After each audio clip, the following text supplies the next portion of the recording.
Muy buenas tardes, noches. Espero que sigan teniendo una cuarentena de lo más favorable. Y pues vamos a continuar con el tema de síndrome nefrótico.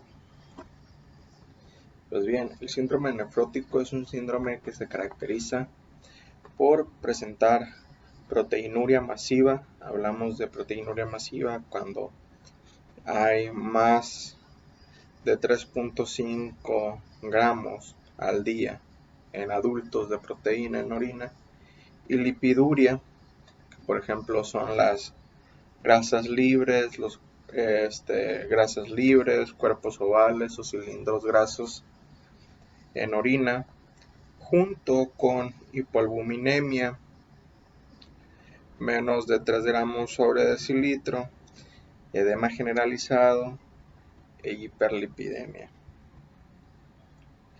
El síndrome nefrótico no es una enfermedad glomerular específica, sino una constelación de datos clínicos secundaria a un incremento de la permeabilidad glomerular y pérdida de proteínas plasmáticas en orina. Puede ser primaria o secundaria. Es frecuente que se detecte antes de los 10 años, con una mayor frecuencia alrededor de los 2 a los 6, principalmente la enfermedad de cambios mínimos. Ahorita más adelante vamos a ver que este síndrome se conforma a 3 patologías. Una de ellas es la enfermedad de cambios mínimos en niños, y en adultos puede presentarse en cualquier edad, y es más común la glomerulonefritis membranosa. Con lo que respecta a la fisiopatología, tenemos que la membrana va a ser una lesión glomerular, donde en la membrana glomerular va a actuar como una barrera específica basada en el tamaño, a través de la cual deben pasar el filtrado glomerular. Aquí lo vemos en esta imagen, cómo pasa este filtrado de los vasos sanguíneos a la membrana. Un aumento en la permeabilidad, un aumento en este paso de filtrado, pues va a permitir que las proteínas escapen del plasma hacia el filtrado glomerular, lo que suele conducir a la pérdida excesiva de albúmina. A esa pérdida excesiva de albúmina, pues la albúmina es la proteína más pequeña y más abundante de las proteínas plasmáticas. Entonces, al hecho de que hay una pérdida de proteínas, pues va a haber una hipoproteinemia, lo cual va a haber una reducción de la presión oncótica plasmática y va a generar edema. Al escaparse las proteínas, pues va a haber una síntesis compensatoria de las proteínas por el hígado y nos va a generar una hiperlipidemia. Pero ahorita vamos a ver esta parte, nos vamos a ir hacia esta zona. Bien, pues se va a llevar a cabo el edema generalizado, que es la característica distintiva del síndrome nefrótico. Se produce como consecuencia de una reducción en la presión osmótica, como les decía, coloidal del plasma debido a la hipoalbuminemia, que se desarrolla conforme se pierde albúmina del compartimiento vascular. También va a haber retención de sal y de agua, lo que va a agravar el edema.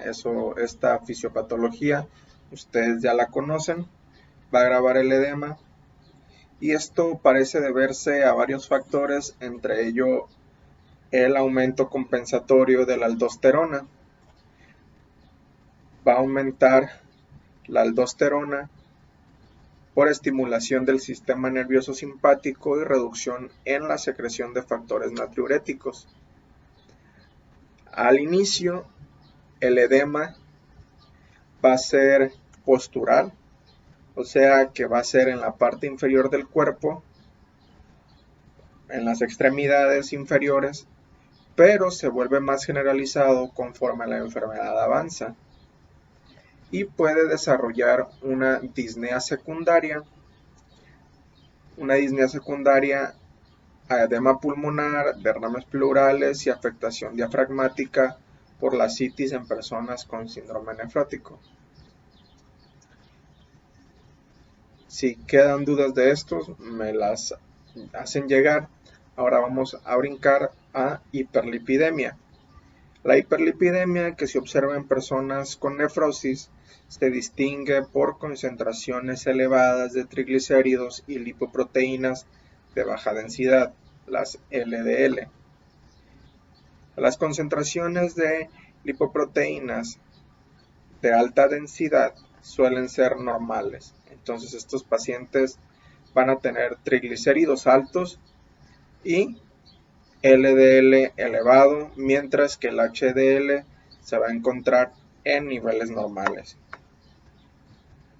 Se cree que estas anomalías se relacionan, por lo menos en parte, con una mayor síntesis, lo que les comentaba aquí, una mayor síntesis de lipoproteínas en el hígado secundaria a un incremento compensatorio en la producción de albúmina. A causa de las altas concentraciones de LDL, las personas con síndrome nefrótico tienen mayor riesgo de desarrollar aterosclerosis. Ustedes ya conocen también el proceso fisiopatológico de la aterosclerosis y pues estos pacientes por sus procesos de hiperlipidemias pues tienen más riesgo que una persona sana a desarrollar aterosclerosis. Pues bien, la proteína que más se pierde en la orina es la albúmina, pero las globinas también pueden perderse en algunas enfermedades. Como resultado, estas personas con síndrome nefrótico, pueden ser propensas a infecciones, en especial a las causadas por estafilococo y neumococo. Esto es probable por la menor resistencia a las infecciones. Se relaciona con la pérdida tanto de inmunoglobulinas como de componentes del complemento de bajo peso molecular en la orina. También muchas proteínas de unión se pierden por la orina y en consecuencia las concentraciones plasmáticas de muchos iones, por ejemplo hierro, cobre y zinc, varias hormonas, principalmente tiroideas y sexuales, pueden ser bajas porque las proteínas de unión disminuyen. También los pacientes con síndrome nefrótico o alguna nefrosis, pues muchos de los fármacos que ellos toman o que la gente toma dependen de la unión a proteínas para su transporte. Entonces, estas hipoalbuminemias reducen la cantidad de sitios de unión a proteínas disponible, con lo que produce un aumento potencial de la cantidad del fármaco libre activo que está disponible. Las personas con síndrome nefrótico también presentan riesgo de complicaciones trombóticas, las cuales reflejan una alteración en la función del sistema de coagulación causada por la pérdida de los factores de la coagulación y anticoagulación. Y estas pueden ser, como les decía en un principio, primarias o secundarias. Las primarias son trastornos completamente idiopáticos y las secundarias muchas veces está asociada a enfermedades sistémicas como diabetes mellitus y lupus eritematoso sistémico. Vamos a ver, esto es a grandes rasgos las generalidades, a grandes rasgos las fisiopatologías. Si tienen dudas, háganmelas llegar y con gusto se las resuelvo. Vamos a ver las 3 enfermedades que corresponden al síndrome nefrótico y pues el tratamiento del síndrome nefrótico es el reposo, la evitación de nefrotóxicos, dieta baja en grasas, restricción hídrica en pacientes con hiponatremia, ingesta proteica normal a menos que las pérdidas proteicas urinarias excedan a los 10 gramos al día. Algunos pacientes pueden requerir proteínas dietéticas adicionales para prevenir el balance nitrógeno negativo y malnutrición proteica significativa. Una de las enfermedades, y esta es la más común en niños, es la enfermedad con cambios mínimos, la nefrosis lipoide. Y pues esta está caracterizada por una pérdida difusa de los podocitos celulares en la capa epitelial de la membrana glomerular. En esta estructura es más frecuente en niños de 2 a 6 años. Pues en la causa en niños, la literatura dice que es por una infección de vías respiratorias superiores o antecedentes de vacunación. No suele evolucionar a insuficiencia renal, tiene un pronóstico bueno y el 90% responde a glucocorticoides como tratamiento. En esta imagen podemos observar las características de la extensa desaparición o fusión o engrosamiento, como ustedes le gusten apreciar, de los pedicelos de las extensiones variables. También podemos observar otros cambios en las células epiteliales, como la hipertrofia que en ella existe. También tenemos la glomerulonefritis membranosa, es la causa más frecuente de nefrosis primaria en adultos.